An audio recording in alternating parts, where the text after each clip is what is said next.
Assalamualaikum warahmatullahi wabarakatuh.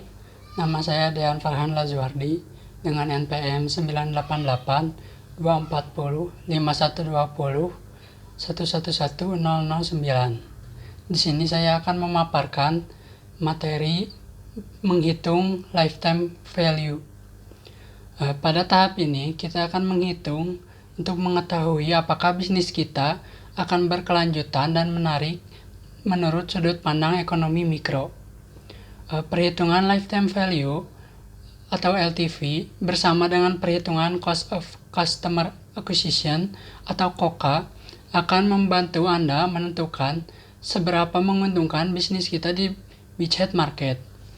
LTV berfungsi sebagai pos pemeriksaan paling mendasar baik untuk menentukan seberapa layak bisnis dan untuk memastikan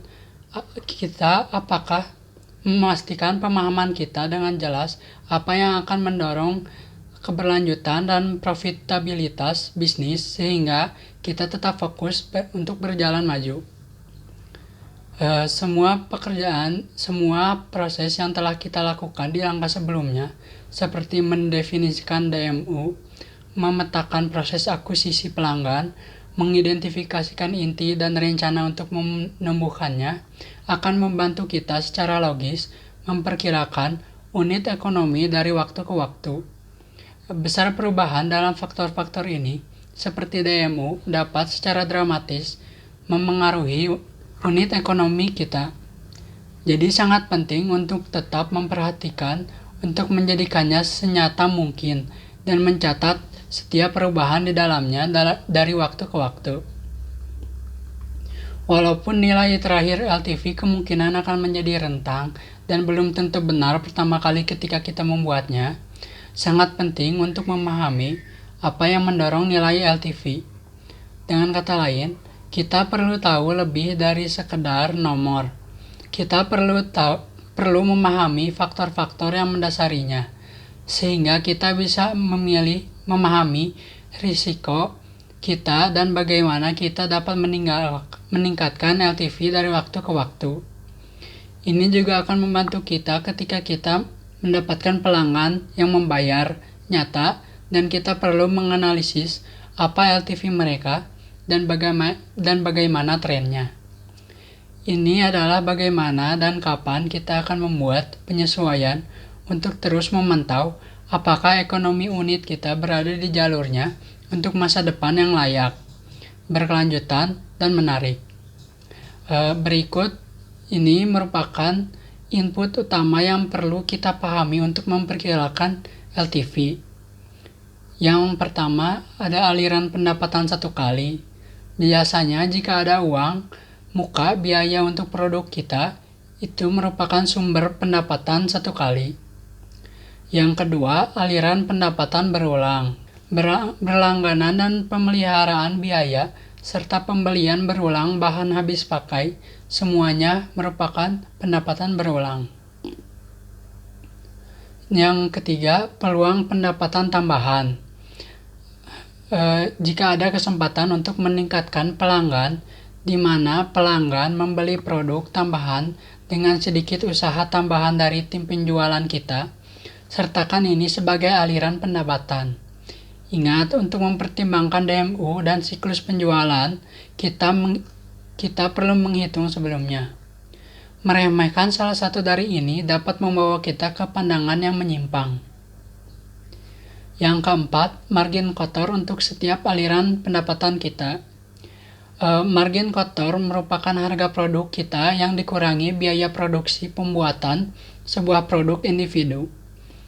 Biaya tidak termasuk biaya penjualan dan pemasaran yang akan diperhitungkan dalam COCA atau biaya overhead seperti R&D atau biaya administrasi. Yang kelima, tingkat retensi. Untuk setiap aliran pendapatan berulang, tarif ini adalah persentase pelanggan yang terus membayar biaya berulang untuk produk. Ini biasanya dinyatakan sebagai tarif bulanan atau tarif tahunan. Asumsikan untuk kesederhanaan bahwa sekali pelanggan memilih berhenti membayar biaya berulang, pelanggan tidak akan lagi menerima untuk upselling. Jangan berasumsi bahwa pada kontrak multi tahun atau multi bulan, pelanggan akan melakukan semua pembayaran mereka. Pengakhiran kontrak dini oleh pelanggan harus dimasukkan ke dalam tingkat retensi. Yang keenam, kehidupan produk.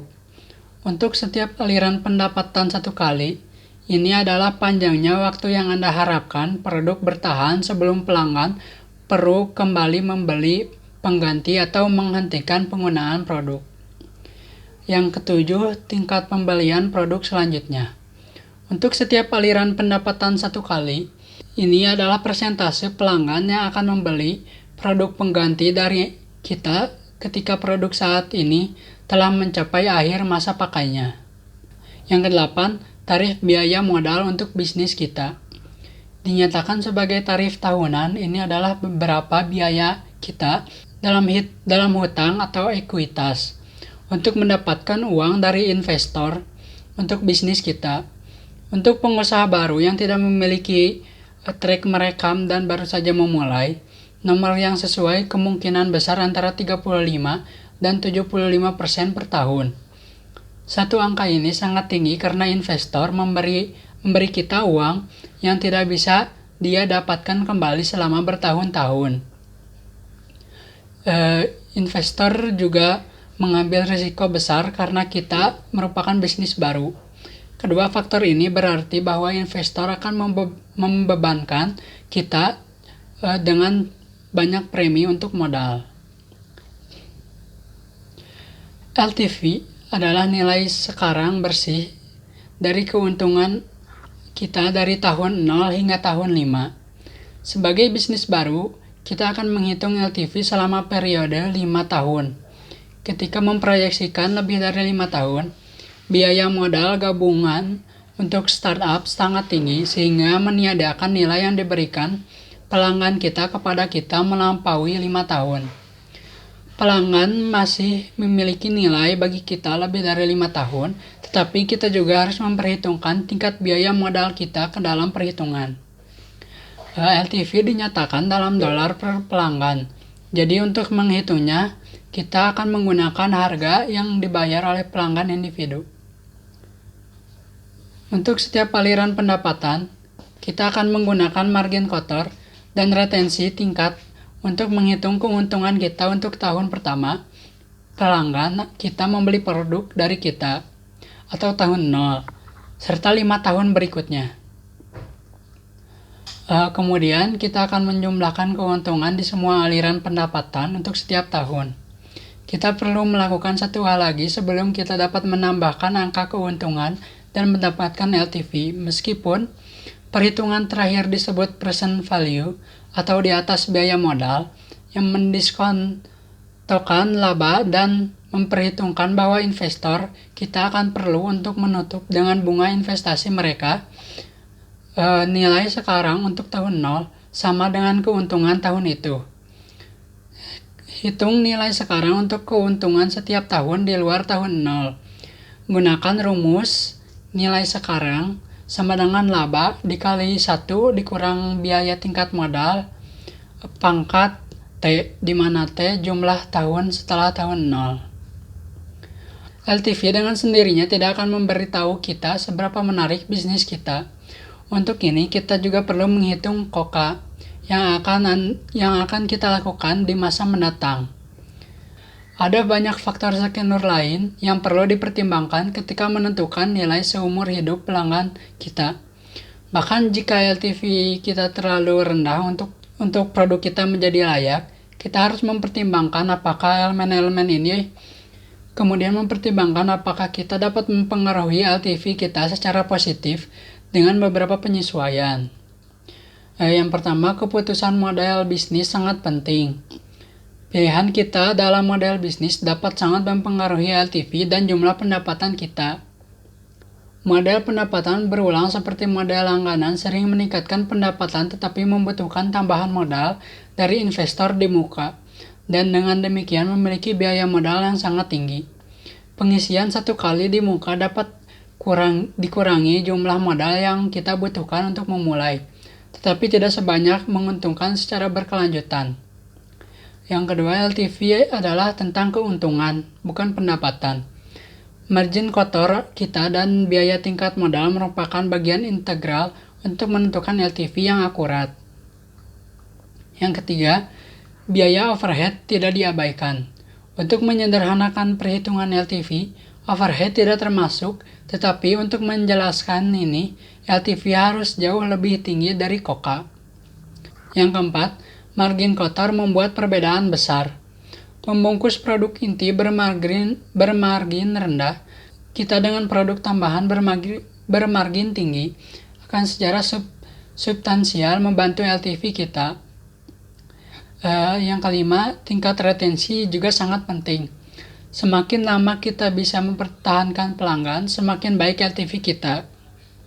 Ini merupakan salah satu dari beberapa tuas yang dapat kita kendalikan dengan mudah untuk meningkatkan profitabilitas bisnis. Yang keenam, menemukan peluang upselling nyata tambahan bisa sangat menarik. Upselling produk tambahan untuk pelanggan kita dapat secara signifikan meningkatkan keuntungan kita. Begitu saja, sekian dari saya. Wassalamualaikum warahmatullahi wabarakatuh.